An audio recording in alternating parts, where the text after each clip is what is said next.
Hi everyone. Hi Niko. Hi Jonathan. Thank you so much for joining us today. Hello. My name is Kelvin, and I'll be moderating this fireside chat. Today we'll be talking about who is a CFO, what's a CFO, what role does CFOs play in a startup, and looking at a couple of myths around startup finance, startup CFO, and what they really mean in like practical sense. So today we have the real CFOs in the house that will tell us what all of this really mean, so we don't have to go through a lot of assumption or a lot of theory.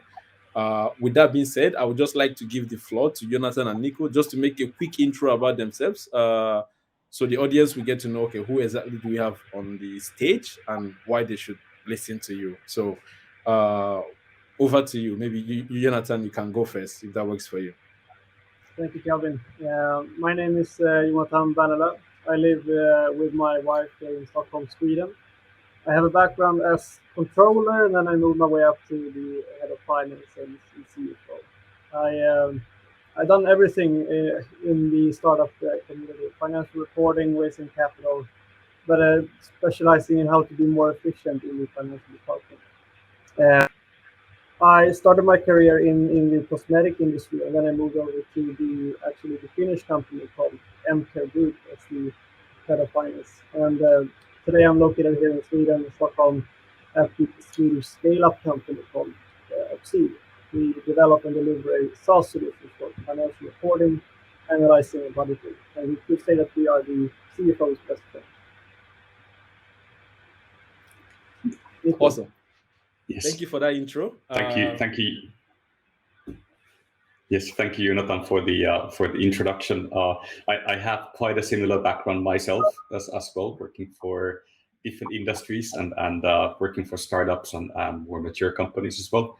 And then I have about 20 years of experience both in the finance sector, working for hedge funds and private equity funds in Luxembourg and Geneva, and then working as a freelance CFO for startups in about 10 different countries: United States, Singapore, several countries in Europe.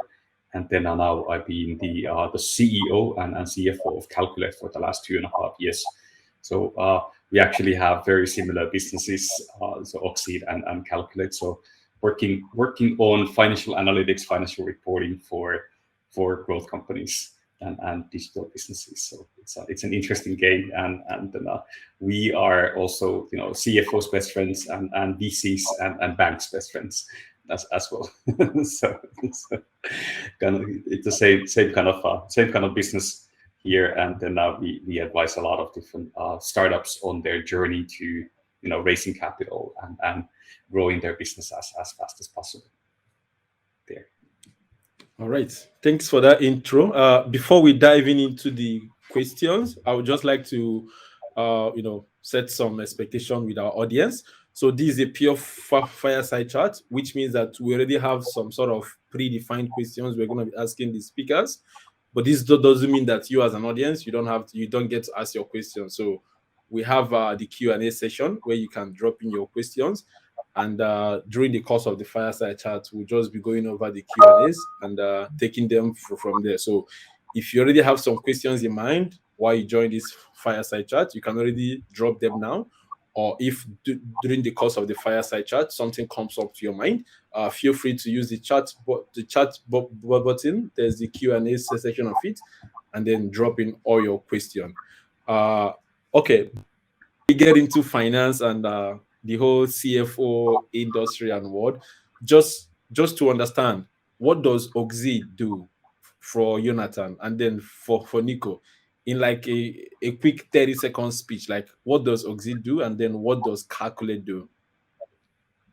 As Niko said, Calqulate and Oxceed are very similar softwares that create similar value. Oxceed is a platform for financial reporting, budgeting, and analyzing. And what we do is that we integrate through an API with your ERP solution, and that means your accounting. We synchronize all the data in real time and then let it up to you to visualize the data in graphs, tables, colors, etc. basically for everyone easily to understand. It's hard to report financial data to sales or board of directors that doesn't have a background in finance. So basically, we lower the threshold for everyone to understand their financial data. Yeah, perfect. I would summarize Calqulate quite in the same way as well, and we are a connector, like connecting the dots between the startup companies and their investors and their banks. So Calqulate basically automates the work of startups and automates the financial reporting and analytics, and then transfers also that data to banks and VCs to do, for example, credit risk analysis, portfolio analytics, and do matchmaking between the different parties, so that, for example, startups can raise the maximum amount of funding with the help of the financial data, and then investors and banks can utilize the financial data of the startups to actually verify if the opportunity is good for them.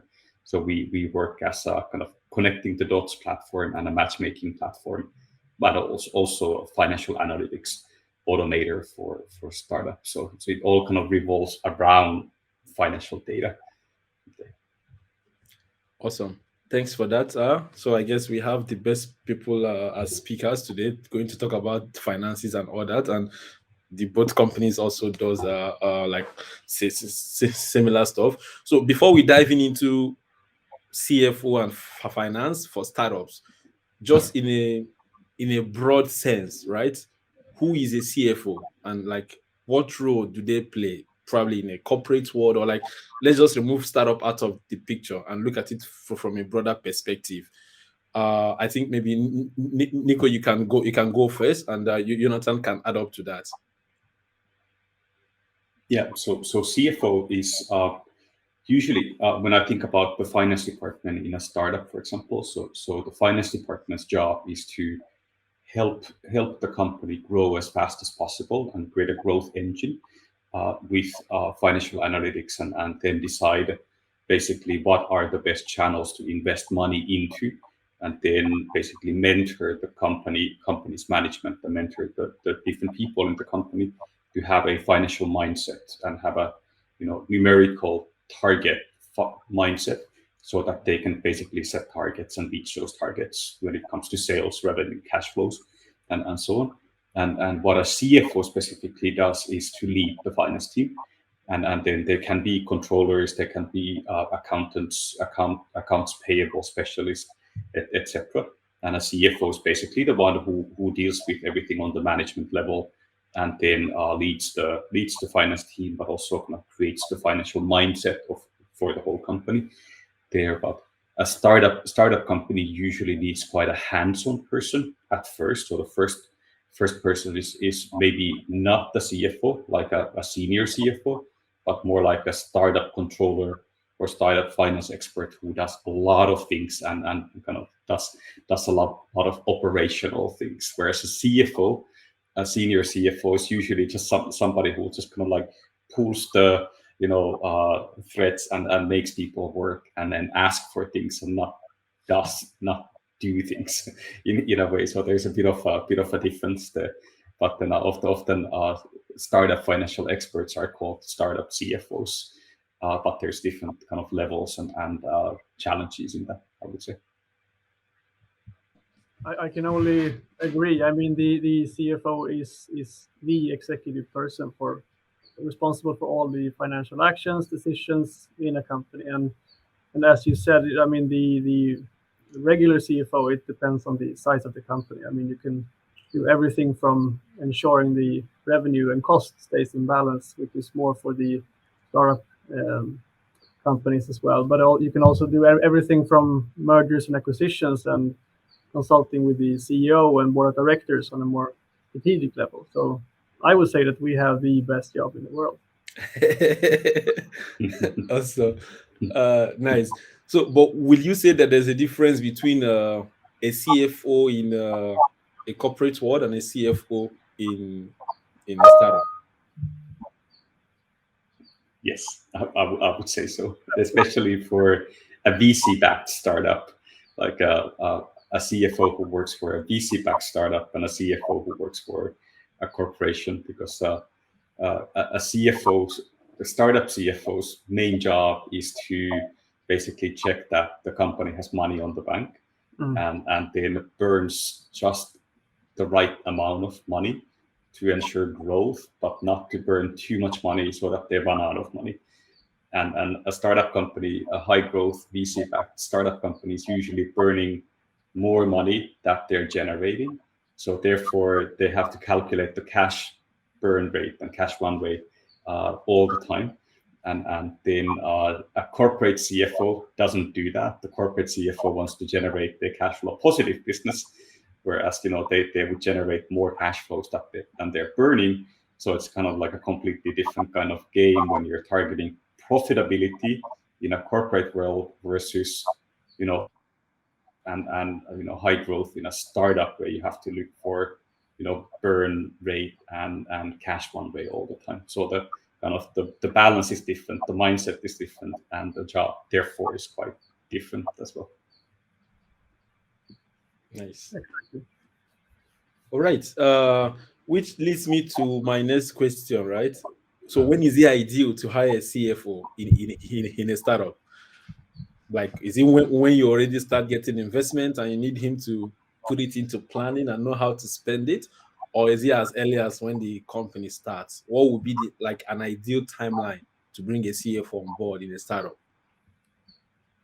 That is extremely hard. I mean, everything comes down to timing and where the company is at and where they want to be. As Niko explained, for a startup CFO, cash control is everything. And it's hard for a founder or a CEO to look at the finance role. I mean, in comparison, a salesperson brings money to the table. Financial department is just a expense. Looking at another perspective, what can the CFO bring to the table? And that needs to be aligned with the long-term goals of the company. I mean, do they want to be profitable? Do they want to enter new markets, release new products, or enter the growth stage? That is a lot of different expertise and experiences that comes with the role. So I would say hire for that long-term goal. What is your strategy? So in a short sense, when it's ideal for a startup to hire a CFO, I would say that mainly when you have some kind of external stakeholder like a VC company or some other angel investor, bank, institution. That's when you need control of your reporting data. I mean, a founder or CEO can keep track of the cash balance and burn rate and cash runway on their own. However, when you need to deliver financial data with accuracy that is reliable to some kind of external party, I think that would be the ideal time for a startup to hire CFO. Yeah. Do you agree, Niko? Yes, I definitely agree, and I would put startups in two different buckets.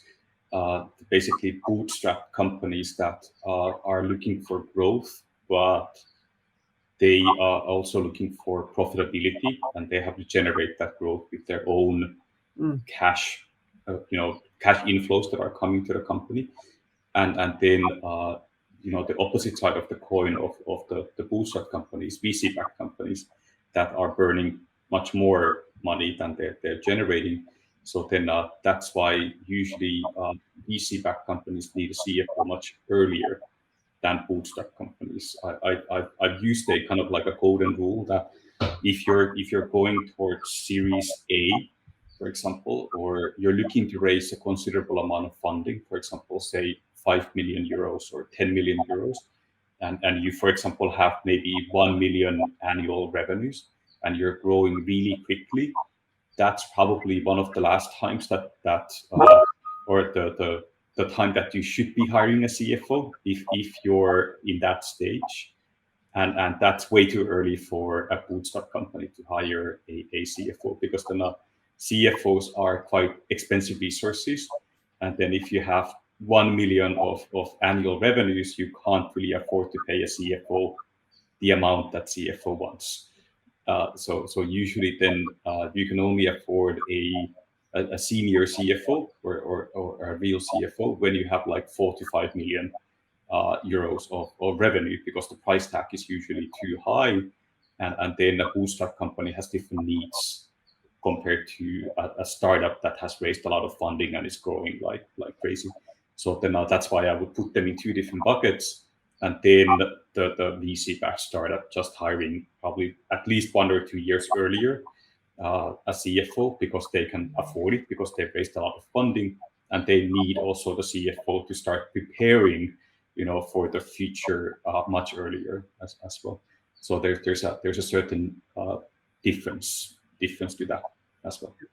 And Have you noticed, Jonathan, a change in those two buckets? Yeah, absolutely. And there are more perspectives to the CFO role. I mean, usually CEOs today, and everything is online. Of course, you have softwares, financial solutions like Calqulate and Oxceed that will enable a founder or a CEO to survive longer without a CFO. You also have the perspective of your board of directors. Can you bring expertise through the top level of the organization, network or expertise in raising capital that can also lead to a company surviving longer without CFO? Mm-hmm. So if I get it right, you as a startup, you don't need to hire a CFO from the beginning of the journey, right? It's like Niko explained. If you've raised some considerable amount of money, like CFOs are expensive, so you don't want to hire them from the beginning. But in the beginning, let's say in the first 2 years of your company, before you raise 5 million, 10 million, or before you have like 2, 3, 4, 5 million in annual recurring revenue, a lot of things are happening in your accounting software, in your bank, like transactions are happening, expenses, cash flow, cash out, and all that. So would you recommend having how would you recommend the company to take care of it? Is it like getting like a finance hire, or do you expect the CEO to take care of all of these expenses at that point in time? What would you recommend? Find a lower hire in the finance department that is not a CFO to take care of it, or founders, this is your shit, take care of it? I would say that a startup needs, at first, they need a really good accountant, and they can basically hire a part-time accountant from an accounting services company who works even just a couple of hours per month, or maybe 10 hours per month, and then understands the startup, analytics business and so on. That somebody who can create the baseline, financial data, which is suitable then for analytics and growth metrics and fundraising. And that's usually the foundation for everything that comes from the accounting system. And then you can start building on that. So then you can then also hire a part-time like startup finance expert who's really hands-on, who would then generate those analytics and do the kind of startup like cash runway calculations and preparation for some pitch decks and so on, but not necessarily a CFO just yet. Somebody a little bit more junior who's really hands-on and doesn't mind creating invoicing and sending out invoices to customers and checking if they paid the bills, but also somebody who can has an analytical mindset and can prepare at least some basic analytics, for example, for the board and for the management. But that person can also be part-time at first. I can only agree. The startup CFO needs to be hands-on and needs to be able to do a lot of things. And many large corp CFOs are usually very good at managing people, managing processes, finding new ways to be more efficient, for example. But the startup CFO can't be afraid to get their hands dirty and be hands-on. And just as you said, Niko, a good accountant or a accounting firm supporting your company as a founder or a CEO is really good in the beginning. If you have a accounting firm as a founder or CEO, you can have a solution like Calqulate or or Oxceed in between to help survive longer instead of investing in the CFO department. If you don't do the software solution way, I mean, you can always look at the expertise within the company. Many people can do a lot of things with Excel, for example, Google Sheets. You can do the importing functions and be very hands-on. If you can find a developer, for example, that can help you with your Excel solutions, you can survive with Excel for a really long time as well. Nice. I agree. Yeah. Okay, so the option for a founder is to have a part-time accountant or a part-time finance expert that will help them out with some of the financial stuff. So let's say a little bit earlier before that, right? Before they make their first hire, which is not a CFO, but it's like someone like lower than a CFO. Some stuffs are still going on in the accounting. Let's say some money is coming in and going out, and they need to report taxes and accounting and all that, right? Are there like tools that can make this easy for a founder to take care of on their own? Or would you recommend them like still going to hire someone like as early as, I don't know, the first year or the first 6 months of operation? In terms of accounting, taxes, even payroll, let's say they're paying themselves, right? They need to know how it works. So where can all of this knowledge come from? And are there tools that can help automate and make them easier? I would say kind of building the right kind of finance stack is really important. That you have the right kind of tool for your accounting, right kind of tool for your payroll, for your invoicing, subscription management, and preferably the kind of finance stack that they all work together and the information is shared via API from one system to another. And once you've basically chosen the main elements of the finance stack, then you can create the analytics layer on top of that. So that would be, Calqulate and Oxceed and maybe, Google Sheets and other software as well. And then you can extract the data from the different software and the different software talk to each other. So you don't have to manually input data into the different software. And then you can basically extract your, say, SaaS metrics, your HR analytics, your cash burn, your revenue trend from the accounting software, gross margin, etc. As long as you have the finance stack well put together, and there's a lot of examples online for different countries how to generate that finance stack. So in Sweden, for example, it's the software. Probably 2/3 are the same as in Europe or in Finland, but there's country specific solutions. Like accounting is usually country specific. And therefore, some of the analytics solutions like Oxceed and Calqulate are also country specific. But a lot of the software are global, like CRM software, marketing platforms like Google Ads and Facebook Ads, Stripe and Chargebee for payments and subscription management. So it's just basically task to kind of build the right kind of finance stack for your company, for the market that you're operating, so that you can automate the reporting. Then that happens after that. I agree. If the finance stack is well put together, the top layer could be, I mean, only softwares, for example. If everything is integrated and talk to each other's, I will say that you are very well dressed. Of course, I mean, usually the budgeting is something that every company does, but no one uses in the everyday life, and that is something that we can see that why not? I mean, using budgeting and forecasting is super efficient in CRM systems. Or when it comes to accounting and the cash management, forecasting your cash flow is the most important thing for a startup.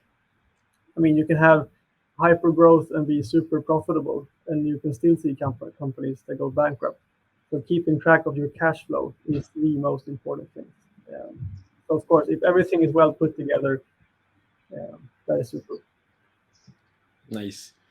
Before we get into some practical recommendation on some of these softwares based on your experience, I would like us to take some questions from the audience. We already have two, one from Daniel and one from Yanina.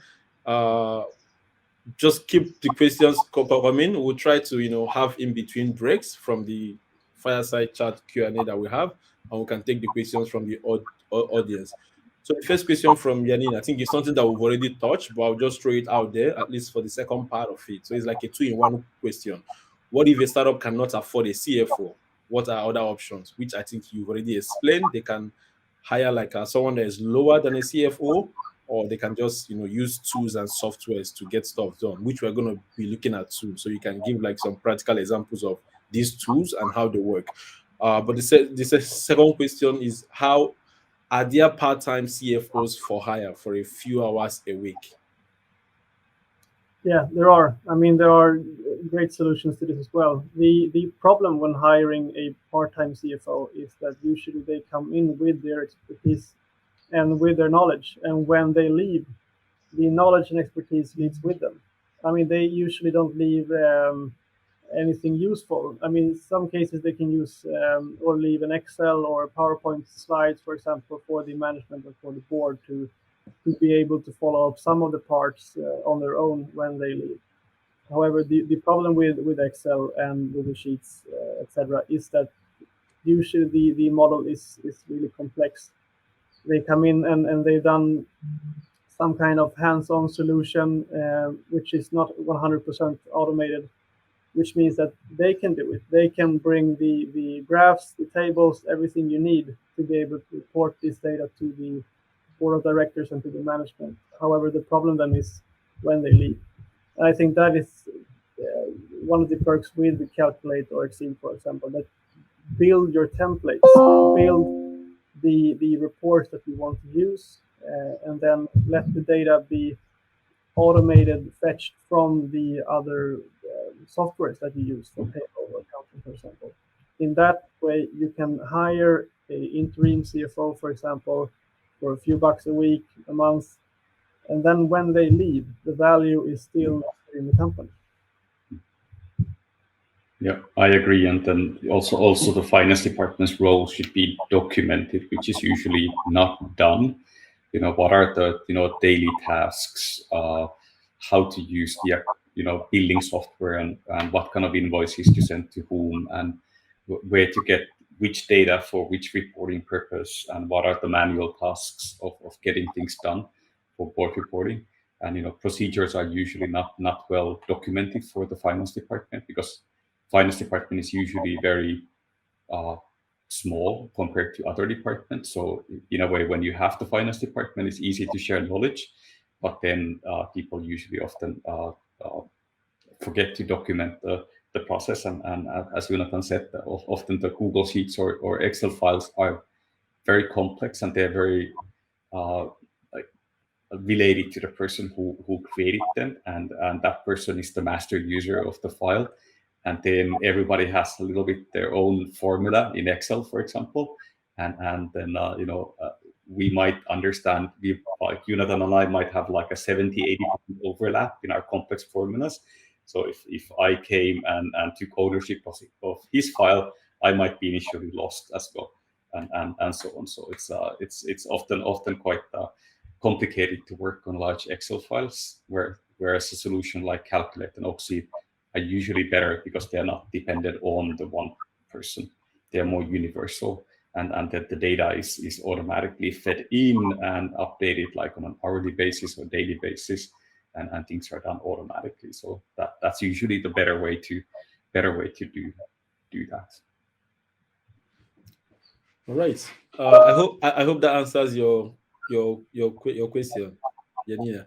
Now we have another question from Daniel. How do you view role of CFO in SaaS, where a lot of costs are people and cloud, which are like semi non-negotiable, versus more traditional industries where you may have more different costs and products to analyze in terms of working with them?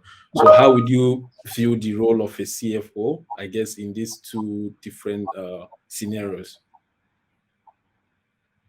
Well, I would say, especially in SaaS businesses, a CFO has to have a lot of business analytics and industry metrics expertise. And then often SaaS businesses are high growth companies because they're scalable and predictable and forecastable businesses.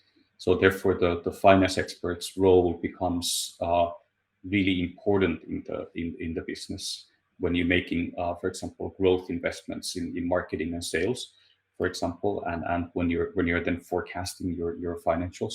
And I would say that a SaaS business definitely needs a finance expert to bring that forecastability and analytical mindset to the whole company, because it's mostly about growth metrics, how to grow a SaaS company, and maybe less about the kind of traditional financial reporting that the CFO usually done and usually does, and usually how to kind of create the bridge between the metrics and the financial reporting is key for a CFO in a SaaS business, and then unfortunately that expertise is still quite rare, I would say.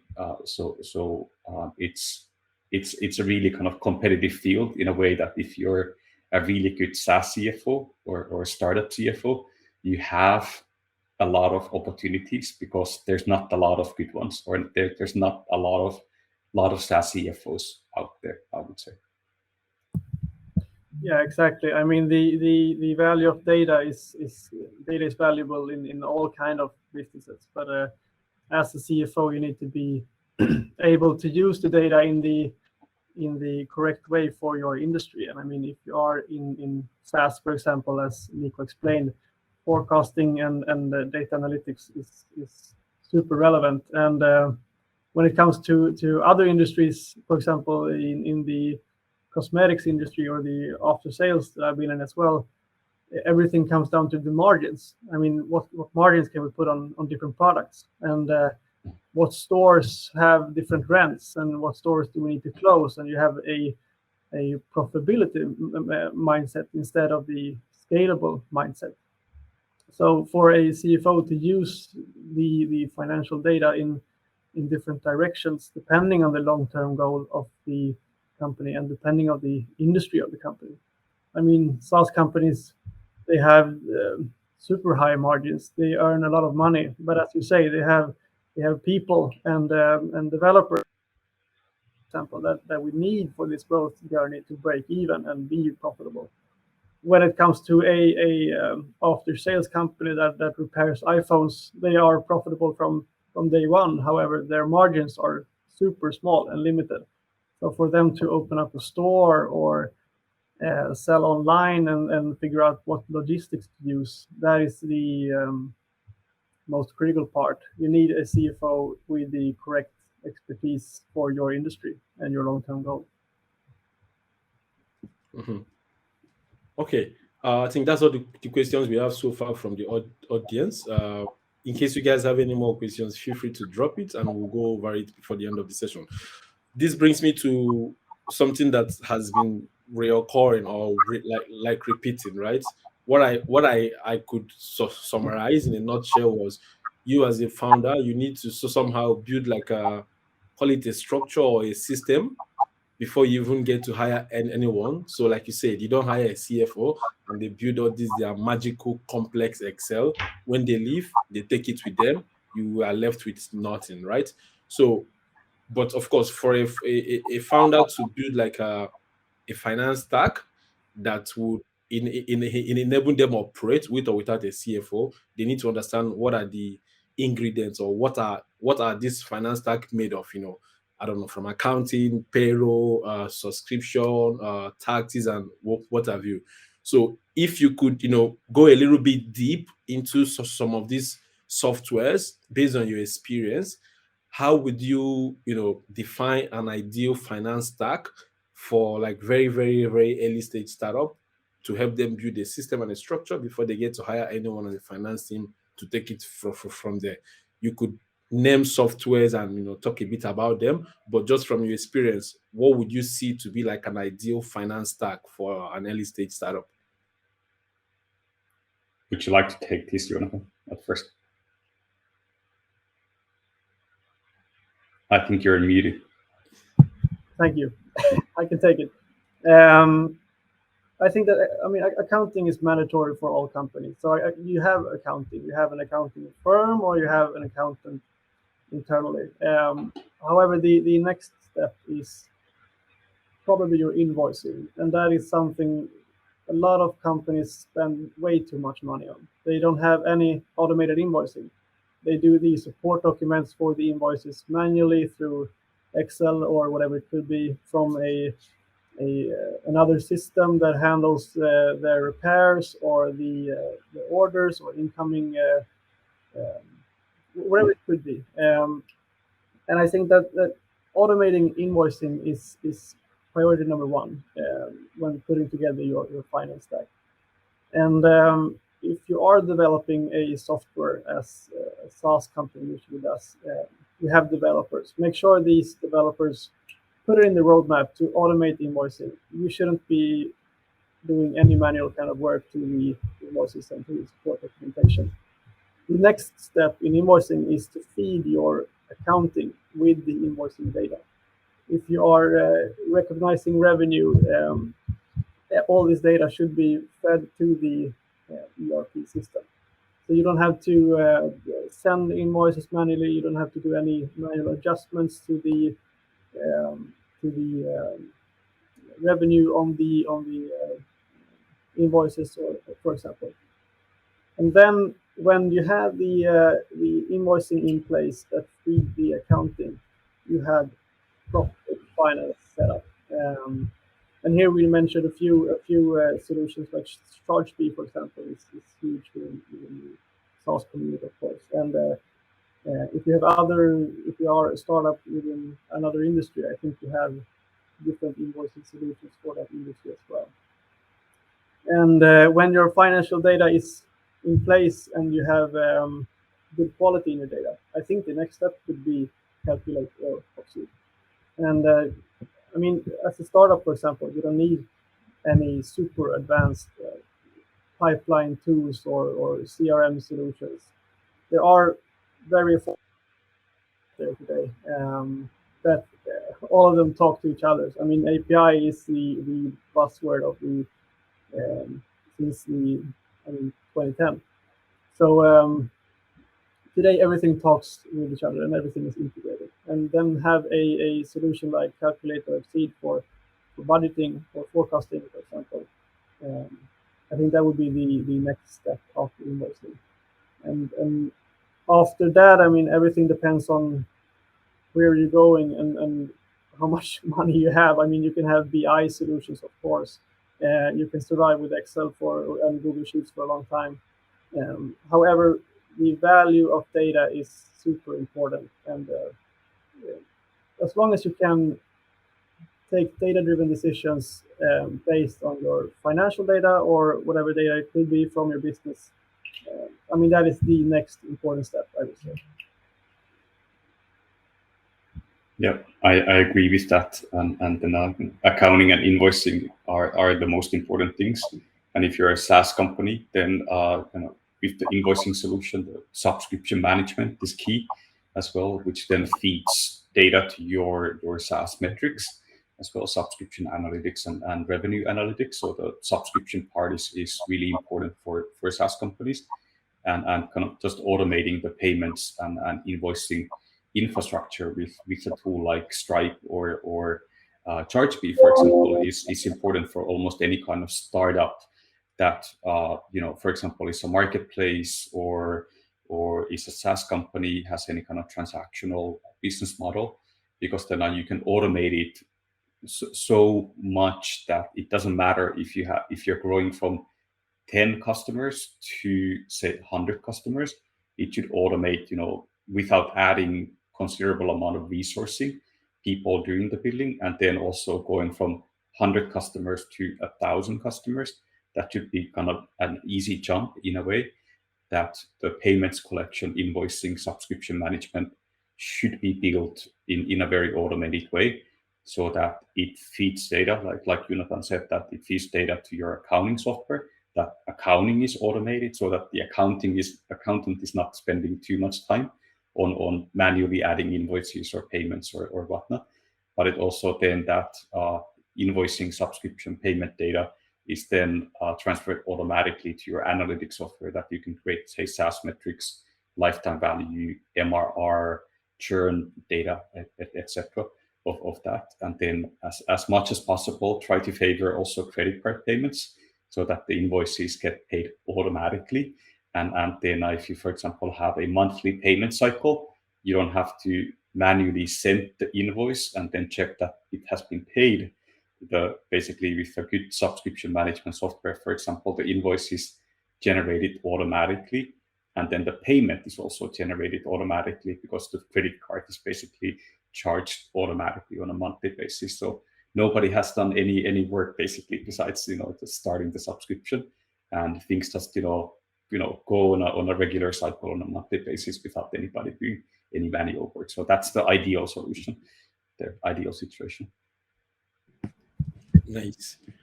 Okay, we've talked a bit about CFO in early stage startup, in the beginning, even when they don't need to hire a CFO and when they have a CFO. But now, could we maybe look a little bit into the growth phase? How do you see the evolution of the CFO, like the role of a CFO, from like early stage of the startup when they just raise some peanuts to when they have, let's say, 10 million, 100 million ARR, and they've raised a couple of millions from investors, and their finance stack got more complicated and all of that. How do you see the role evolving, and how do you see the CFO supporting growth in this stage of the startup? I would put also CFOs in at least two different buckets. Here I seem to like buckets today. So then also there's good CFOs who are really relevant in like seed stage, Series A, Series B, maybe up to Series C. Companies that have raised 10 million, 20 million, and so on, and they have some millions of revenue annually, and then they might want to go back. The CFO might want to go back and join another company that is a few years behind the scaling cycle, and then kind of repeat that. And some CFOs are best in that cycle, and then you're usually not leading a big team, so you don't have to be a manager of 50 people or 10 even 10 people, and you can lead a smaller team, and you have to have a certain analytical mindset to get started with that. And you're most likely dealing with software that automate things for small and medium-sized enterprises.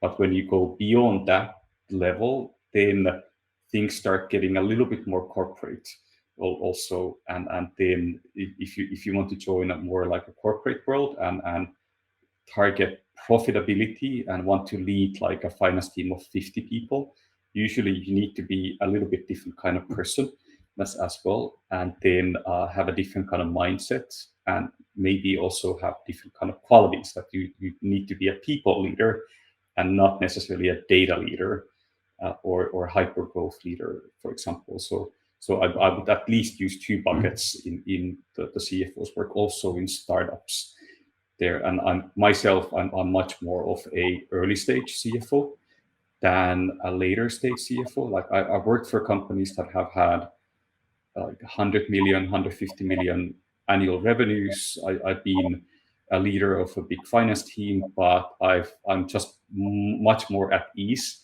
I think, or much more interested in the growth stage, building a company and having tangible results and making a mark, and leading the company into growth before it gets to corporate. And then that's my role basically as a CFO. What about you, Jonathan? Have you discovered a niche kind of like core functionality for yourself? Absolutely, I can only agree. I mean, all the governance that comes when being a CFO for a much larger company, and all the politics, it's not for me. I am also a much more hands-on person. I like the startup phase of a company is perfect, because you get to do so much more than just finance.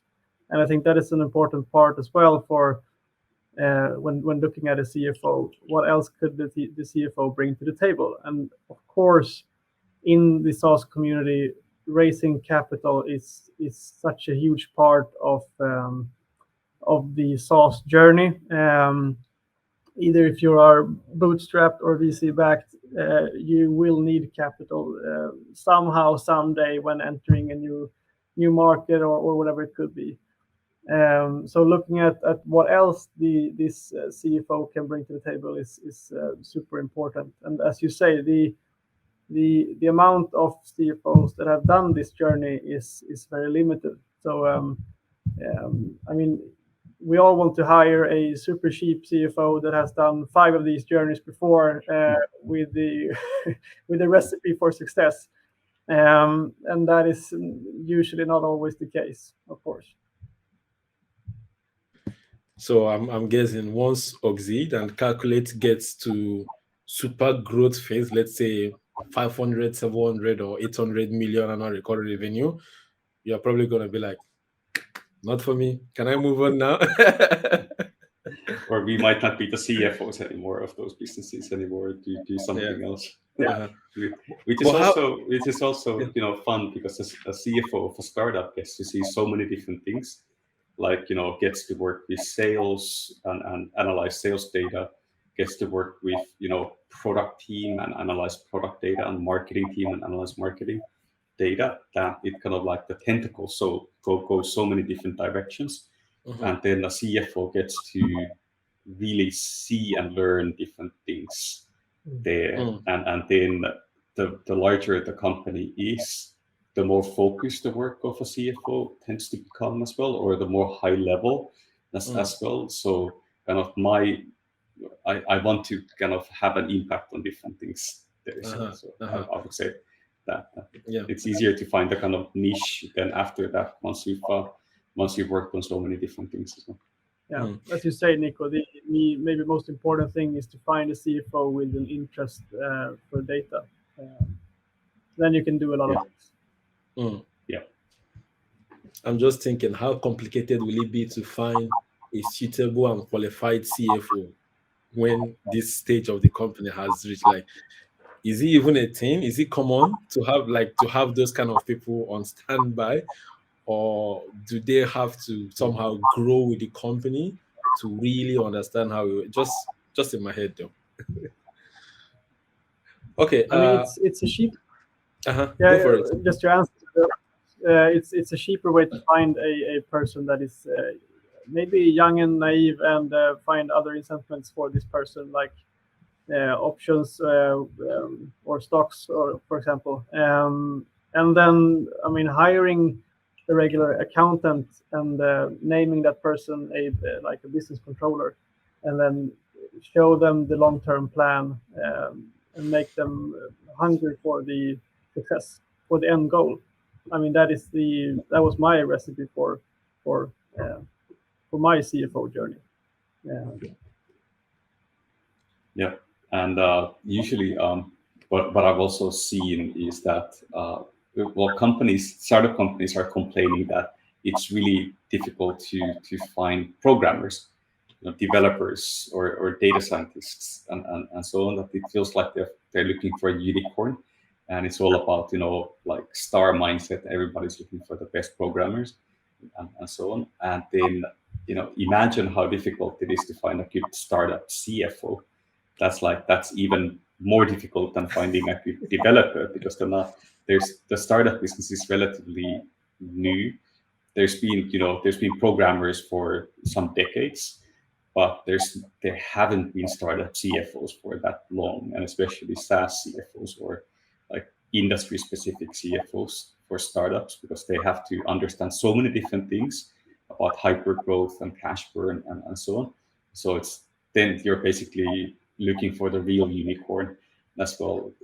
It might be a little complicated, so that therefore it might be easier to hire somebody a little bit more junior, who grows in the role and becomes the future superstar startup CFO, than with some training and with a couple of years of experience and so on. That's often the kind of more realistic case as well, that you have to build the expertise of somebody, because you haven't been able to also find the perfect kind of seniority level for your company, with the right kind of expertise and the right kind of price tag.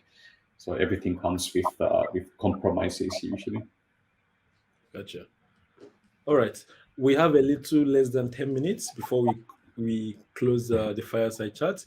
and maybe we can take a question or two. But now we have a question from Daniel.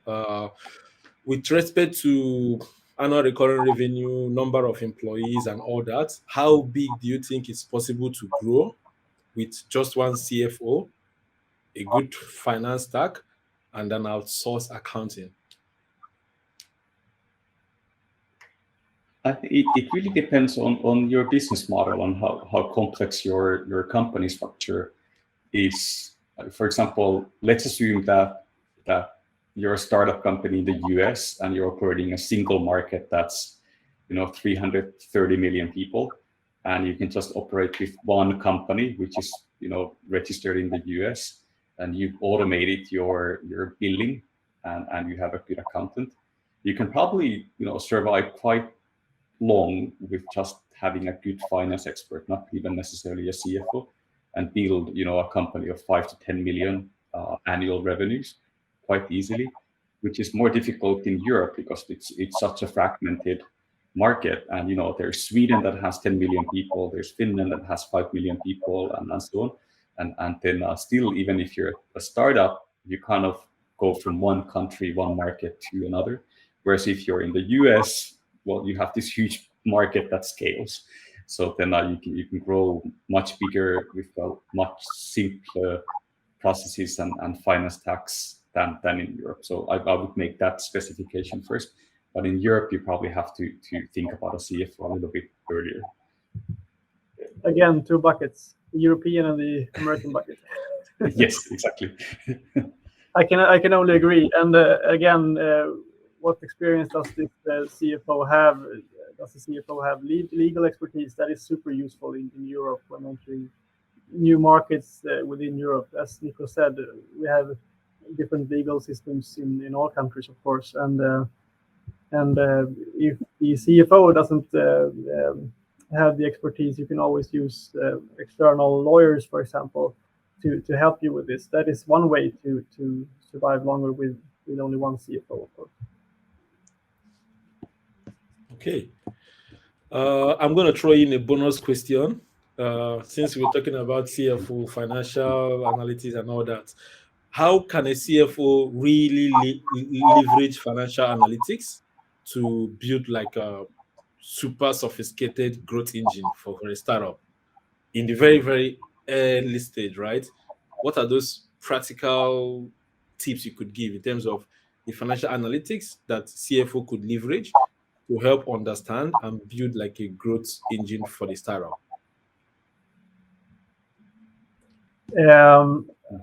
Usually, I mean, a CFO with interest in sales is super efficient for a startup that is in a growth phase. And I mean, then leveraging data, everything comes down to data. And when you set up a strategy, a long-term strategy, usually the 80 to 90% of the value of that strategy comes from the 1, 2, 3, 4 top initiatives.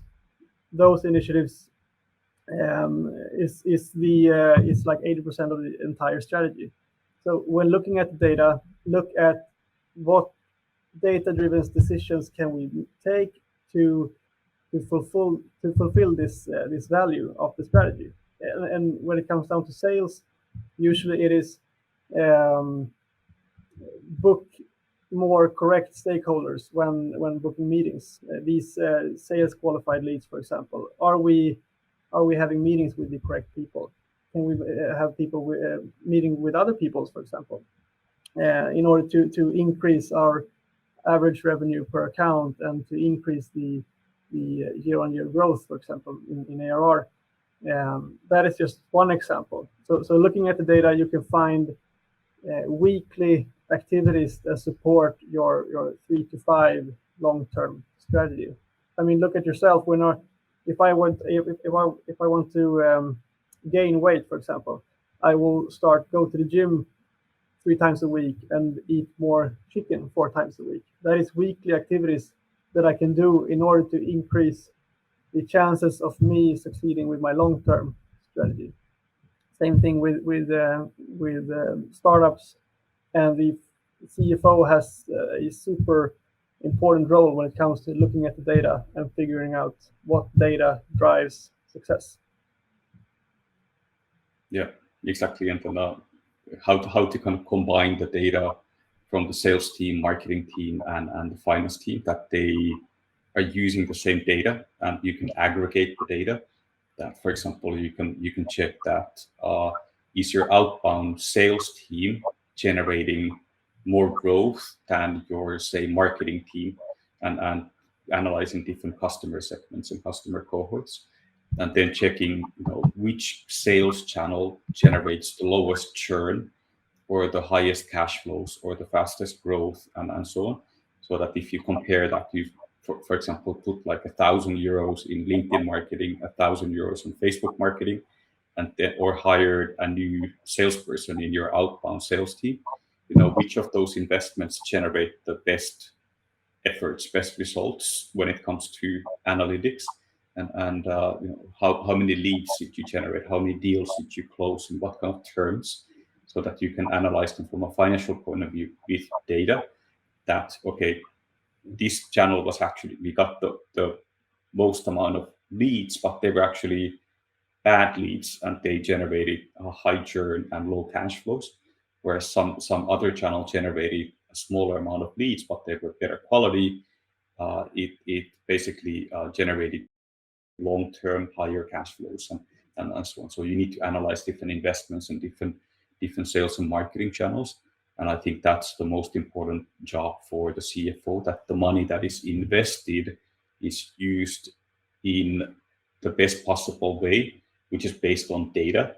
And then you can then basically create the sales pipeline and different conversion rates and results, also reliably for your forecasts. That, if you're saying that in a year's time we should have 1 million more revenue, how are you going to achieve that revenue? What kind of investments, resources, salespeople, leads, and so on, and how much money do you have in the bank 6 months in and 12 months in, and can you reach those goals? I think that's kind of like a reality check is key, that the board and investors and management, they can say whatever they want, that we're gonna get 1 million more revenue, but the CFO's job is to run through the calculations and say that, can we actually afford to grow by 1 million?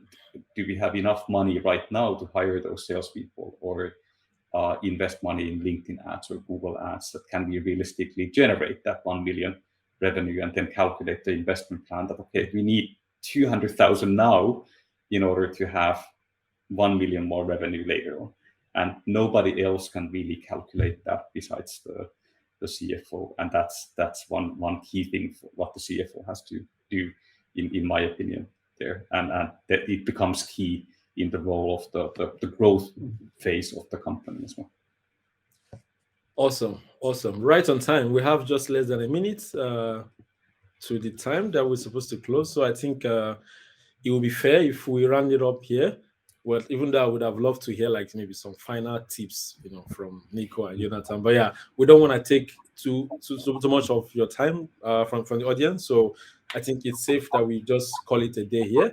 Thank you so much, Niko and Jonathan, for your time. The session for me was super useful. A lot of new information and all that. And we could also see some messages on the chat from Anton and the rest saying that it was useful. So thank you so much for sharing that with us. And to our audience, thank you so much for joining. We have this kind of amazing Fireside Chat webinars and what have you. So stay tuned for whenever we're going to host the next one. And, you can register and join us. With that being said, I think we can safely call it a day. And you all enjoy the rest of your week. Have an amazing midsummer and enjoy your summer, of course. And yeah, thank you for joining. See you all later. Thank you, Jonathan. Thank you, Kelvin. Have a good summer. Thanks. Bye-bye.